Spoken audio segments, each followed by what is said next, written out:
Existe dentro de cada hombre una energía bruta, silenciosa, salvaje, una fuerza que late bajo la piel, que arde por dentro y exige expresión. No nace de la mente racional ni del moralismo social. Viene de lo profundo, del abismo, de la esencia. Es la energía sexual, pero no hablo aquí del deseo vulgar, de la lujuria banalizada, de la pornografía moldeada en píxeles para mantenerte distraído.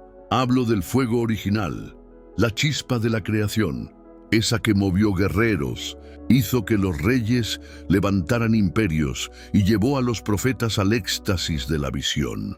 Jung no veía la libido solo como deseo sexual.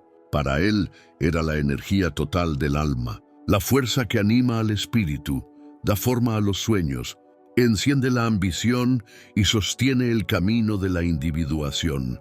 La libido es el motor oculto de la psique. Con ella se ama, se conquista, se crea, se lidera y se trasciende. Los antiguos lo sabían. Los taoístas la llamaban yin, la esencia vital que alimenta el cuerpo, la mente y el espíritu. En el tantra es el shakti, energía serpiente, poder de transformación y ascensión. Para ellos el sexo no era solo un acto, era un ritual, era alquimia, era un portal hacia lo divino. Pero en lugar de cultivar esa fuerza, el hombre moderno la drena por el desagüe del placer barato. Cambia energía vital por segundos de alivio, cambia legado por descarga, y así se aleja cada vez más de sí mismo. Cada orgasmo desperdiciado sin propósito es una vela apagada en un templo interior que nunca llega a encenderse. Napoleon Hill lo llamaba transmutación sexual, redirigir el impulso sexual hacia la creación de riqueza, poder y genialidad. Él decía que todo gran hombre, en algún momento, aprendió a sublimar su deseo, a canalizar el fuego que consume en el fuego que construye. Porque esta energía es ambivalente, puede elevarte al cielo o lanzarte al abismo. Es como un río que desborda si no encuentra cauce. Si no la gobiernas, te domina. Si no la cultivas, se corrompe. Y lo que podría ser fuente de fuerza se convierte en veneno silencioso. Pero cuando el hombre despierta, cuando comprende que lo que corre entre sus piernas es más que un impulso, que es potencia creadora, empieza a transformarse. Nace la disciplina, se enciende la voluntad y por primera vez siente lo que es estar entero. Deja de correr tras el placer y empieza a correr tras el propósito. La energía que antes buscaba escape ahora busca dirección. Asciende por la columna, enciende el corazón, aclara la visión. Se vuelve magnético, no por técnicas de seducción, sino por algo que no se aprende, presencia. La fuerza vital contenida en un hombre que se gobierna a sí mismo. Esta es la verdadera iniciación. Cuando dejas de servir al deseo y haces que el deseo te sirva a ti. Cuando comprendes que lo que te mueve no necesita destruirte, puede elevarte, puede refinarte, puede convertirte en rey.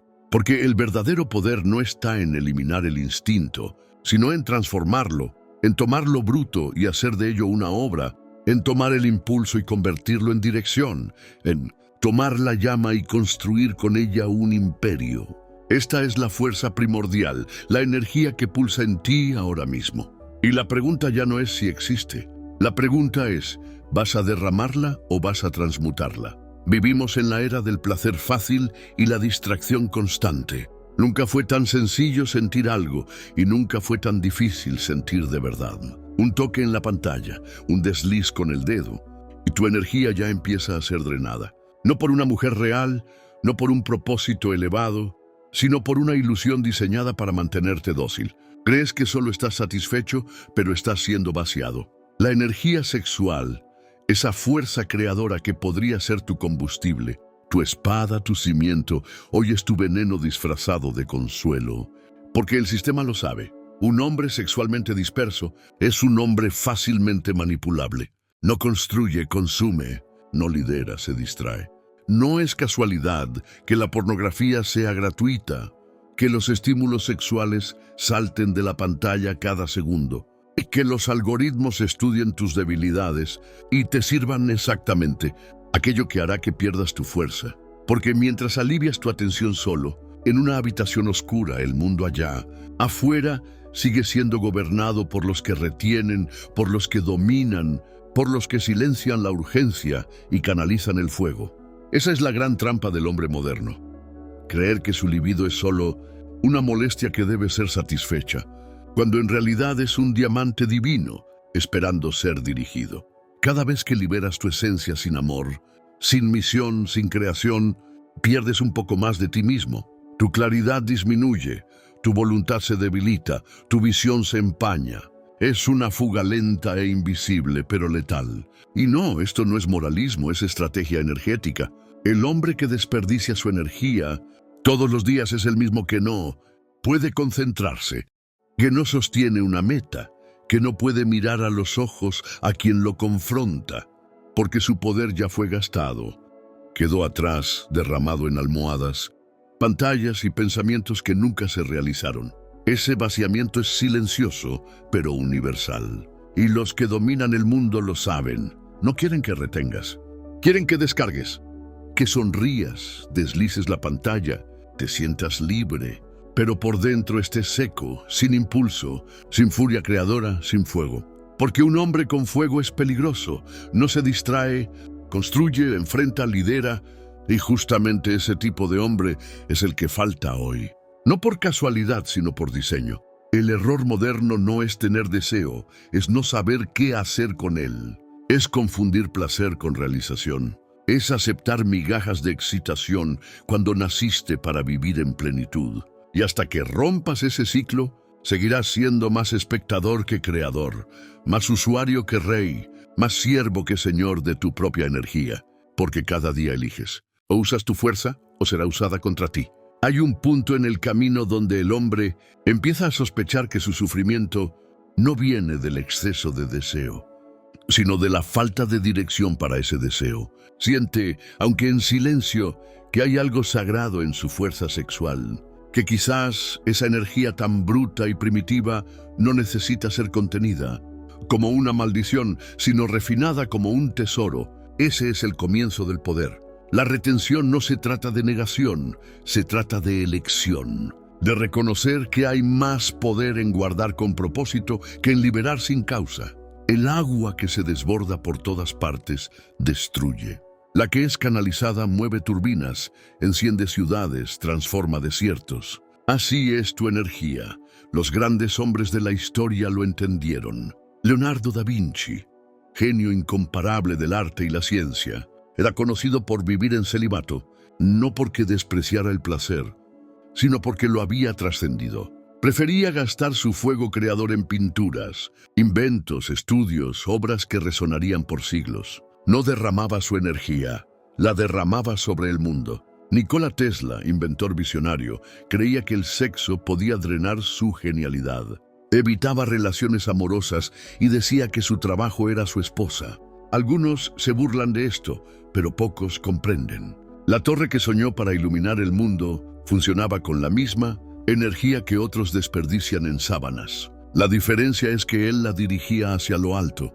Mahatma Gandhi practicaba el brahmacharya no como castigo, sino como disciplina espiritual. Sabía que su fuerza moral, su poder sobre las masas, comenzaba por su dominio interior. Gandhi no necesitaba gritar. Su cuerpo, su mirada, su presencia, todo estaba sostenido por una energía limpia, contenida, disponible. Y no se trata solo de espiritualidad o ciencia. Incluso los guerreros lo sabían. Muhammad Ali, el más grande boxeador de todos los tiempos, se abstenía de sexo antes de las peleas. Él lo entendía. El instinto libidinal debe mantenerse encendido dentro del cuerpo, no dispersado. Entraba al ring con la mirada de quien carga fuego, enfoque, furia, fuerza. No negaba el deseo, lo transformaba en victoria. Estos hombres no huían del placer, lo dominaban. No eran débiles, eran intocables.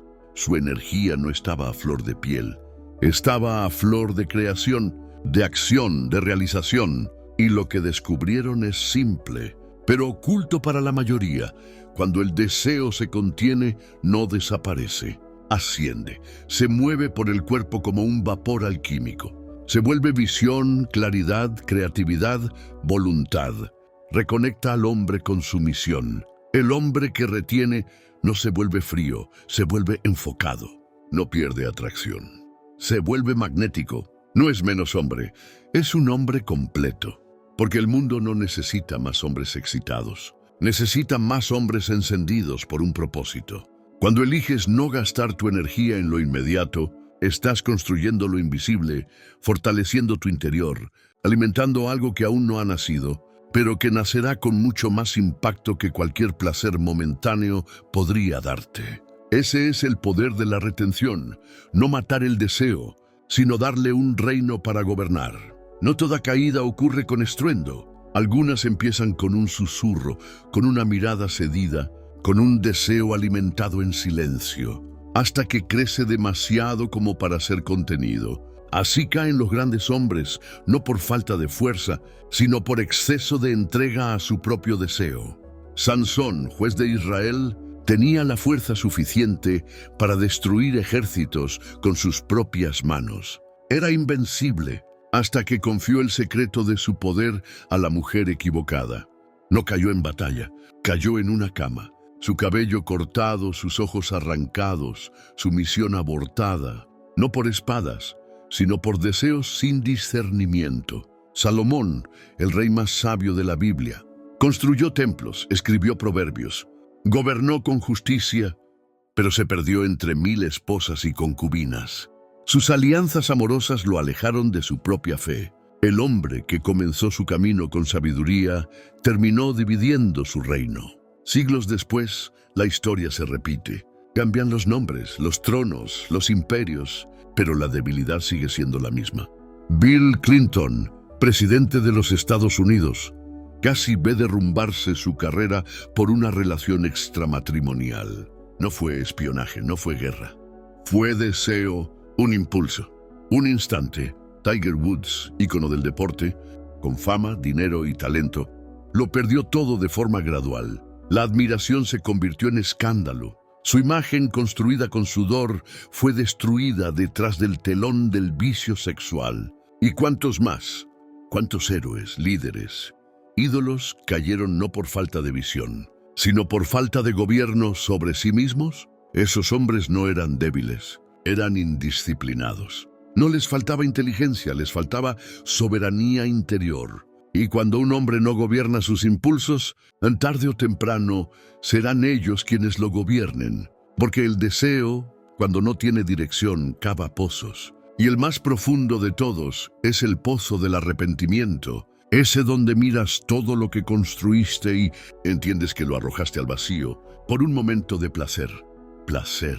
Esa palabra dulce que sabe a alivio, pero huele a ruina cuando no viene acompañada de propósito. El problema no está en el deseo, está en servirle como si fuera un dios, en hacer del placer el centro de la vida y de la disciplina, una carga que no deseas llevar. Pero todo imperio sin disciplina está condenado, y lo más trágico es que la caída rara vez es inmediata. Llega como veneno lento. Primero cedes una vez, luego lo justificas, luego te acostumbras, y cuando te das cuenta, ya no eres dueño de ti. Y el hombre que no es dueño de sí mismo es esclavo de cualquier cosa. No importa cuán afilado sea tu intelecto, si el deseo te arrastra, también se lleva tu corona, tu espada y tu misión. Te conviertes en rey solo de nombre, pero en bufón en la práctica.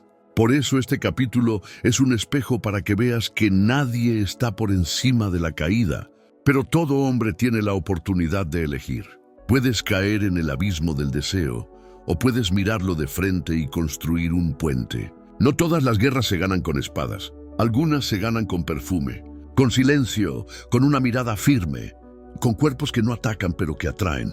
La seducción es un arte, y cuando se domina, se vuelve más letal que 1000 lanzas. El poder sexual, cuando es comprendido, no solo sirve a la cama, sirve al trono, a la influencia, a la diplomacia invisible. Esa es la cara del Eos que pocos se atreven a mirar. La seducción como estrategia, como táctica de guerra, como dominio energético. Cleopatra lo entendía. Reina de Egipto, no conquistó con ejércitos, sino con magnetismo. Sedujo a Julio César no solo con belleza, sino con inteligencia, presencia y mística. Después hizo lo mismo con Marco Antonio, en dos de los hombres más poderosos de Roma. No era solo amante, era estratega. Cada encuentro era cálculo, cada suspiro un movimiento político. Cleopatra no usaba su cuerpo por placer, lo usaba como puente de influencia. Su trono se sostenía por su capacidad de canalizar el eos y usar esa fuerza como escudo y espada al mismo tiempo. Helena de Troya, mitológica o no, fue símbolo de otra guerra movida por el deseo, el rostro que lanzó 1000 barcos, pero en realidad un arquetipo de cómo el deseo puede incendiar civilizaciones. ¿Fueron solo ellas? No. En los harenes otomanos, cortesanas influían en decisiones imperiales con caricias y susurros. En la Francia monárquica, las amantes reales influenciaban a ministros. Espías disfrazadas de amantes arrancaban secretos a generales. La alcoba siempre fue una extensión del campo de batalla. Y lo más curioso es que lo que ellas usaban no era solo belleza, era energía refinada, una fuerza que no gritaba, que llamaba, que hacía que los demás se doblegaran sin darse cuenta. Robert Greene escribió: los grandes seductores no persiguen, atraen, se convierten en el sol alrededor del cual los demás giran. La energía sexual, cuando es dominada, crea un campo gravitacional. El seductor no grita, permanece, y es su presencia la que devora. Y los hombres también seducen, pero de otra manera, no ofrecen suavidad sino misterio. No sirven ternura, sino presencia silenciosa.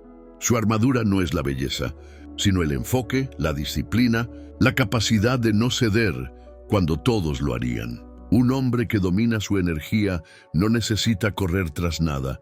El mundo se mueve hacia él, no por necesidad, sino porque se ha convertido en fuente. La seducción, entonces, no es truco, es alquimia, es el dominio de la propia energía al punto de volverse irresistible. Y aquí está el punto central. La seducción no es pecado, es poder. Pero como todo poder, puede usarse para construir o manipular, para sanar o para devorar. Por eso, el verdadero maestro de la seducción no es quien conquista a muchos, sino quien elige qué conquistar. No actúa por carencia, sino por dirección. No desea al otro para completarse, sino porque desborda. En este campo de guerra silenciosa los débiles se pierden, pero quienes comprenden el juego gobiernan incluso sin un trono. La mayoría de los hombres vive a la caza aprobación, deseo, afecto, corre tras el toque, la mirada, la validación. Pero lo que persigue afuera es solo un eco de lo que le falta adentro. Jung llamaba a esto ánima, la figura femenina interior, el alma del hombre, su parte emocional, intuitiva y receptiva, que necesita integrar para volverse completo. Pero cuando esta ánima es ignorada, se proyecta, y el hombre comienza a buscarla en cada mujer que encuentra. No ama a la mujer real, ama la idea, la imagen, lo que ella representa de su alma olvidada, y así se pierde. Confunde deseo con amor, carencia con conexión, aprobación con valor. Vive para conquistar lo que ya debería haber abrazado dentro de sí. Cada relación se vuelve dependencia. Cada rechazo se vuelve trauma. Cada conquista, un breve alivio seguido del mismo vacío de siempre. Este es el masculino fragmentado, el hombre que se volvió extranjero de su propia alma. Tiene fuerza, pero no dirección. Tiene deseo, pero no centro. Tiene potencia, pero no paz. Y mientras no integre su femenino interior, seguirá siendo esclavo de las mujeres externas. No por culpa de ellas, sino por no saber quién es sin ellas. Jung decía: todo aquello que no enfrentamos en nosotros mismos, lo encontraremos como destino. Y el destino del hombre que no enfrenta su propia ánima es un ciclo interminable, de búsqueda, pérdida y confusión. Cree estar amando, pero solo está proyectando. No ama a la mujer frente a él, ama la parte de sí mismo que ella refleja. Y como esa parte está olvidada, el amor se vuelve tormento. Ese hombre, por más fuerte que parezca, está vulnerable, porque su centro está fuera. No lidera, reacciona. Una palabra hiriente, una ausencia de respuesta, una mirada no devuelta y se derrumba, porque su base está en el otro. La verdadera iniciación masculina ocurre cuando deja de perseguir lo femenino y comienza a integrarlo. Cuando abraza su sensibilidad sin sentirse débil. Cuando siente, llora, intuye y aún así permanece en pie. Ese es el hombre que no teme su interior y por eso no teme a nadie. Porque ya no necesita a la mujer para sentirse completo. La elige por amor, no por necesidad. Desea, pero no depende. Ama, pero no se anula. Se entrega, pero nunca se abandona. Ese hombre ha encontrado su soberanía psíquica. Y lo que antes era fragmento, ahora es fuerza. Lo que era búsqueda, ahora es presencia. Lo que era carencia se vuelve magnetismo. Esa es la sanación del masculino moderno. Ya no más guerreros heridos disfrazados de fuertes, sino reyes completos que han unido dentro de sí el sol y la luna, el fuego y el agua, el mando y la escucha. Hombres que dejaron de correr porque ya han regresado a casa. Llega un momento en que el hombre, cansado de ser esclavo, elige convertirse en rey. No rey del mundo todavía, sino de sí mismo.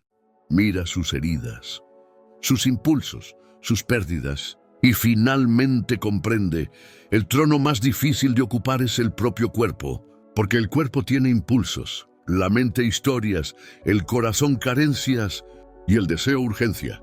Pero el hombre que regresa de la caída lleva una nueva llama. Aprendió que el placer es fácil, lo difícil es tener dirección, que cualquiera puede satisfacerse, pero pocos logran construirse. La verdadera soberanía no comienza con gritos ni con músculos. Comienza en silencio, en el momento en que eliges no responder al deseo inmediato. Cuando sientes el impulso pero no te rindes a él. Cuando comprendes que hay más gloria en un no alineado con tu propósito que en 100 sí dados al azar. Ese hombre no teme su sexualidad. La reverencia. Él no huye del placer, lo ordena. Lo coloca en su lugar como una llama sagrada que calienta, pero no quema su altar. Descubre que la energía sexual, cuando no se escapa, enciende su mirada, aclara su mente y hace que su presencia pese en la habitación. Camina sin prisa, habla sin urgencia, toca con presencia y cuando ama, lo hace por completo. Ese hombre ya no se vacía, desborda. Con cada día en que elige la disciplina, recupera algo que había perdido, enfoque, magnetismo, visión. Se vuelve peligroso, pero no porque amenace, sino porque irradia poder contenido. Y ahora lo comprende. Gobernar el mundo exige primero gobernarse a uno mismo. El verdadero rey no se deja arrastrar por cualquier tentación. Puede tener placer, pero nunca será guiado por él. Puede amar, pero nunca se abandona por amor. Puede sentir deseo, pero no se entrega al fuego sin antes decidir qué va a quemar. Esta es la verdadera corona, la conciencia. Este es el verdadero cetro, la voluntad. Este es el verdadero reino, su propio cuerpo, alma y misión. Y cuando se establece en ese trono interno, el mundo comienza a transformarse a su alrededor. Las oportunidades llegan, la gente lo nota, las puertas se abren, no por magia, sino porque el universo reconoce al hombre que primero se reconoció a sí mismo. Ese es el héroe que regresa, pero ahora como rey. Todo lo que eres, todo lo que puedes llegar a ser, está contenido en una semilla pequeña, silenciosa, casi invisible, pero cargada de poder. Una semilla, cuando se cuida bien, puede generar un bosque. Pero cuando se desperdicia, no se convierte en nada. La energía sexual es esa semilla. Puede crear hijos, puede generar ideas, puede mover imperios, puede sostener un legado que va mucho más allá de tu existencia. Pero también puede ser derramada por impulso, por carencia, por descuido. Y cuando eso sucede, no solo se pierde ella, te pierdes tú, con cada descarga sin propósito. No estás aliviando la tensión, estás renunciando a un imperio. Cada vez que eliges el alivio en lugar de la presencia, traicionas tu propio reino. Y no importa cuántas veces hayas caído, lo que importa es lo que haces ahora.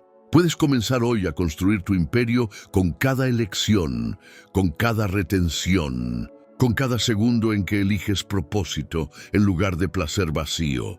No necesitas convertirte en monje, pero sí necesitas convertirte en un hombre que elige con conciencia. Porque quien no gobierna su semilla, pierde el derecho de gobernar cualquier otra cosa. Recuerda, los imperios no nacen por casualidad, nacen de la fuerza cultivada en lo invisible. Y la energía que habita en ti ahora es la misma que habitó en reyes, creadores, maestros y seductores. Lo que cambia es lo que harás con ella. El mundo necesita hombres íntegros, reyes silenciosos, héroes que hayan transmutado deseo en destino. Y si este mensaje resonó contigo, no te detengas aquí. Conoce el canal, donde en cada video profundizamos en verdades que nadie te contó. Suscríbete ahora. Conoce más de nuestro trabajo, no por curiosidad, sino por compromiso con tu propia grandeza, porque lo que siembras hoy será lo que gobierne tu mañana.